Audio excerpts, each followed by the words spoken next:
नमस्कार दोस्तों, मैं दीपक शर्मा अंग्रीश आपका स्वागत करता हूं द लीगल चैम्बर में। अब दोस्तों, आज की इस वीडियो के अंदर हम साल 2023 की दो बड़ी महत्वपूर्ण जजमेंट आप लोगों के लिए लेकर आए हैं, जहां पर सक्सेशन सर्टिफिकेट यानी कि उत्तराधिकारी प्रमाण पत्र के बारे में आप लोगों को दो बड़ी चीजें क्लियर करके देने वाले हैं। अब देखिए दोस्तों, हम सभी लोग जानते हैं जब एक व्यक्ति का देहांत हो जाता है तो उसकी तरफ से जो उसने या तो विल वसीयत बनाई है या फिर उसके देहांत के बाद किस व्यक्ति को आगे एज अ नॉमिनी ट्रीट किया जाएगा, वो चीज सक्सेशन सर्टिफिकेट में इंडिकेटेड होती है। कई बार मैं आपको बाय एग्जांपल समझा देता हूं। देखिए, एक व्यक्ति अपनी एफडी क्रिएट करके जाता है जिसे फिक्स डिपॉजिट कहते हैं।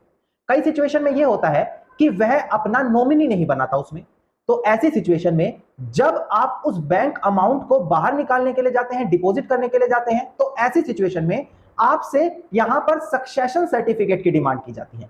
तो सक्सेशन सर्टिफिकेट बहुत इंपॉर्टेंट रोल प्ले करता है जब एक व्यक्ति के एसेट्स की बात आती है। अब दोस्तों, आज की वीडियो में मैं आपको दो महत्वपूर्ण चीज इस सक्सेशन सर्टिफिकेट से रिलेटेड क्लियर करके देने वाला हूं, जहां पर यही बात बताई है कि सक्सेशन सर्टिफिकेट से कोई भी मालिकाना हक तय नहीं होगा। दूसरी चीज, अगर आप सक्सेशन सर्टिफिकेट को रिसीव करने के लिए समरी ट्रायल कोर्ट में चला रहे हैं तो उस ट्रायल के अंदर कोई कॉम्प्लेक्स चीजें वहां पर क्लियर नहीं होंगी, जैसे कि संपत्ति का बंटवारा, किसका कितना हक हो गया।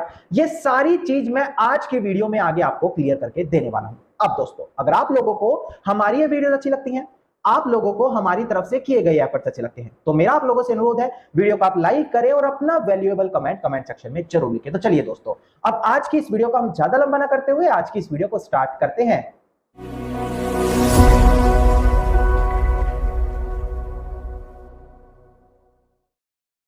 अब दोस्तों, सबसे पहले वीडियो की स्टार्टिंग में आप लोगों को मैं क्लियर कर दूं कि अगर आप लोगों की कोई भी लीगल समस्या है, आप किसी परेशानी से जूझ रहे हैं जिसका लीगल समाधान, लीगल एडवाइस आप मेरे थ्रू पाना चाहते हैं, तो डिस्क्रिप्शन के अंदर आप लोगों को नंबर दिया है, उस नंबर पर आप कॉल करके अपनी कॉल बुक कराकर डायरेक्टली मुझसे कंसल्टेशन कर सकते हैं। अब दोस्तों, हम बढ़ते हैं अपने आज के टॉपिक की ओर, यानी कि सक्सेशन सर्टिफिकेट के ऊपर। देखिए दोस्तों, सक्सेशन सर्टिफिकेट एक प्रकार का अथॉरिटी का सर्टिफिकेट है, यानी कि हमने कई स्थिति के अंदर देखा है जब एक व्यक्ति बिना विल वसीयत बनाए ही गुजर जाता है, यानी कि उसका देहांत हो जाता है। ऐसी स्थिति में जो उसके एसेट्स होते हैं, जैसे कि बैंक बैलेंस हो गया, फिक्स डिपॉजिट हो गया और किसी प्रकार की सेविंग्स हो गई, उस पर किसका अधिकार आएगा, यह चीज सक्सेशन सर्टिफिकेट में प्रमाणित की जाती है। बेसिकली दोस्तों, आजकल क्या होता है, कई बार एक व्यक्ति अपनी विल वसीयत के अंदर किसी बाहरी व्यक्ति को बेनिफिशियरी बना देता है, यानी कि उसके हित में वो सारी चीजें करके चला जाता है जो उस वसीयतकर्ता के पास होती है। ऐसी स्थिति में जब वह व्यक्ति बैंक मैनेजर के पास या फिर उस सेविंग अकाउंट को अपने नाम से विड्रॉल कराने जाता है तो उसको तरह तरह की परेशानियां आती है और आखिरी में उससे सक्सेशन सर्टिफिकेट की डिमांड की जाती है। तो यही वो सक्सेशन सर्टिफिकेट होता है जो कोर्ट से अथॉरिटी लेने के बाद बनता है, जहां पर कोर्ट आपको अथॉरिटी प्रोवाइड कराता है कि हां, आप उस जिस व्यक्ति का देहांत हो गया है उसके बिहाफ से सारा एफडी सेविंग अकाउंट अपने पास रख सकते हैं। और ये आजकल बहुत ज्यादा चलन में आ चुका है, क्योंकि दोस्तों अगर कोई इमूवेबल प्रॉपर्टी है, यानी कि अचल संपत्ति है, तो ऐसी सिचुएशन में आपको अपनी विल को प्रोबेट कराना पड़ता है। वहीं चल संपत्ति को पाने के लिए सक्सेशन सर्टिफिकेट की डिमांड की जाती है और वही मैं आज आपको वीडियो में क्लियर कर रहा हूं। अब देखिए दोस्तों, अगर आप हमारे इंडियन सक्सेशन एक्ट 1925 के सेक्शन 372 और 373 पर नजर डालते हैं तो वहां पर यही चीज इंडिकेटेड है जो सेक्शन 372 कहता है कि सक्सेशन सर्टिफिकेट की एप्लीकेशन कैसी लगाई जाए, किसके सामने लगाई जाए, जो कि डिस्ट्रिक्ट जज के सामने लगाई जाती है। और सेक्शन 373 कहता है कि जब इस प्रकार का सक्सेशन सर्टिफिकेट प्रोवाइड कराया जा रहा है तो जो ऑनरेबल जजेस हैं वो किन किन पॉइंट्स को कंसीडर करते हैं वो सक्सेशन सर्टिफिकेट को प्रोवाइड कराने से पहले। ये सारा प्रोसेस 372, 373 इंडियन सक्सेशन एक्ट में प्रोवाइड कराया गया है। अब दोस्तों, हम आप लोगों को यहां से ऑनरेबल हाई कोर्ट की साल 2023 की दो बड़ी महत्वपूर्ण जजमेंट लेकर आए हैं। सबसे पहली जो जजमेंट हम आपको क्लियर करके देने वाले हैं, वहां पर मैं आपको बता दूं कि अगर किसी के पक्ष में कोर्ट ने सक्सेशन सर्टिफिकेट भी दे दिया तो आपको निराश होने की जरूरत नहीं है, क्योंकि रेलिवेंट जजमेंट में यह चीज साफ तरीके से निर्धारित है कि सक्सेशन सर्टिफिकेट मिलने के बावजूद भी उसके पक्ष में टाइटल नहीं आएगा, यानी कि उसके पक्ष में मालिकाना हक नहीं आएगा। अब दोस्तों, डिस्प्ले पर पहले आपको केस डिटेल्स में क्लियर कर दूं, उसके बाद केस का बैकग्राउंड क्लियर करूंगा, उसके बाद honourable Jammu Kashmir and Ladakh high court ने क्या क्लैरिफिकेशन दी ये मैं चीज आपको क्लियर करके दूंगा।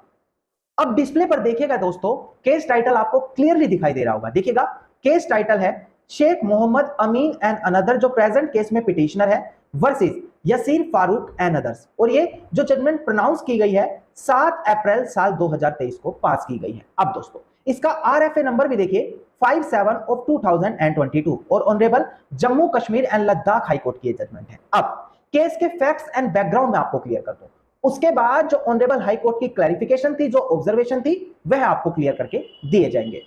अब देखिए दोस्तों, प्रेजेंट केस में क्या चल रहा था, जिस व्यक्ति का देहांत हो गया है उसके पेरेंट्स ने यहां पर ऑनरेबल हाई कोर्ट के सामने अपील डाली है। प्रेजेंट केस के फैक्ट्स यही थे कि जिस व्यक्ति का देहांत हुआ है उसका अपनी पत्नी के साथ डाइवोर्स का केस चल रहा है। ऐसी स्थिति में बीच में ही पति का देहांत हो जाता है और जब सक्सेशन सर्टिफिकेट की डिमांड आती है तो जो ऑनरेबल जजेस है हमारे, क्योंकि मैंने आपको बताया था सेक्शन 372 इंडियन सक्सेशन एक्ट, तो जो हमारे डिस्ट्रिक्ट जज है वो पत्नी और जो उनके माता पिता यानी कि जिसका देहांत हुआ है उस व्यक्ति के माता पिता, उन दोनों के पक्ष में ही उन तीनों को पार्टी बनाते हुए सक्सेशन सर्टिफिकेट रिलीज कर देती है। अब यहां पर देखने वाली बात यह है कि जब तीनों के पक्ष में सक्सेशन सर्टिफिकेट रिलीज किया गया तो पेरेंट्स ने आगे ऑनरेबल हाई कोर्ट के सामने अपील डाल दी। पेरेंट्स का कहना है कि यहां पर तो डाइवोर्स का केस चल रहा था और ऐसी सिचुएशन में यहां पर ट्रायल कोर्ट ये चीज डिसाइड कर ही नहीं सकता कि जो वो लेडीज है यानी कि उनके बेटे की जो बहू है क्या वो डाइवोर्सी है या विडो है, क्या उसको डाइवोर्सी कहा जाएगा या विडो कहा जाएगा, ये चीज इस समरी ट्रायल में डिसाइड नहीं की जा सकती। ऐसा उनके पेरेंट्स का कहना है जिस व्यक्ति का देहांत हुआ और इसी चीज को लेकर वहां पर अपील भी डाली गई। अब दोस्तों इसी चीज को देखते हुए ऑनरेबल सुप्रीम कोर्ट की एक बड़ी महत्वपूर्ण जजमेंट का इस केस के अंदर रेफरेंस दिया गया है। डिस्प्ले पर देखकर पहले आप ये जजमेंट समझिए, इसके बाद केस में आगे क्या हुआ वो मैं आपको क्लियर करूंगा। देखिएगा दोस्तों, केस का नाम है, आपको डिस्प्ले पर भी यहां पर दिखाई दे रहा होगा, सी के Prahlad and other versus state of Karnataka and others. Honourable supreme court ने यहां पर यही कहा कि एक जो सक्सेशन सर्टिफिकेट है किसी के अगर पक्ष में दिया जा रहा है तो वो केवल लिमिटेड पर्पस के लिए होगा। अगर कोर्ट किसी के फेवर में सक्सेशन सर्टिफिकेट दे रही है तो यहां पर क्वेश्चन ऑफ टाइटल उससे डिसाइड नहीं होगा, यानी कि किसके फेवर में मालिकाना हक जाएगा इससे ये डिसाइड नहीं होगा। एक नॉमिनी है या फिर जो होल्डर है सक्सेशन सर्टिफिकेट का, उसकी ये ड्यूटी बनती है कि वो जितनी भी प्रॉपर्टी है उनके लीगल टाइटल होल्डर के पास आगे ट्रांसफर करे। कैसे?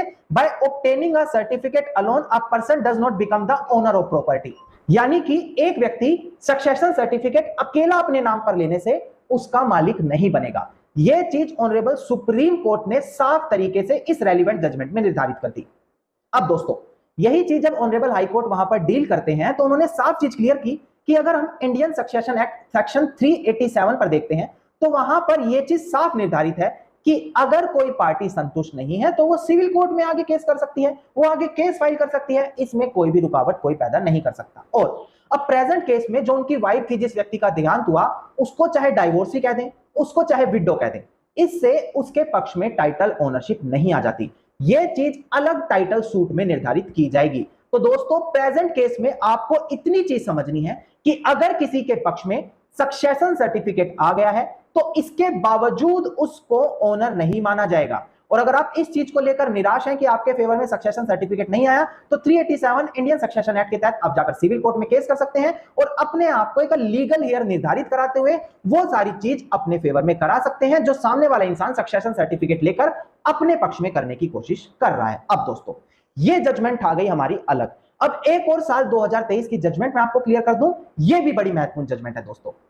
अब दोस्तों सबसे पहले केस डिटेल्स आपको डिस्प्ले पर दिखाई देंगी, बड़ी ध्यान से समझना है। देखिएगा केस टाइटल है Ganga and another versus Pratibha and another. ये सिविल रिवीजन पिटिशन नंबर है इसका 2010 ऑफ 2019। इसका साइटेशन है 2023 KR 184 और जो डेट ऑफ ऑर्डर है ध्यान दीजिएगा 21 अप्रैल साल 2023 का ऑर्डर है, यानी कि दोनों लेटेस्ट ऑर्डर मैं आप लोगों के लिए लेकर आया हूं जो सक्सेशन सर्टिफिकेट से डायरेक्टली रिलेटेड है। दोस्तों अब मैं आपको क्लियर करता हूं कि आखिरकार इस केस में हुआ क्या था।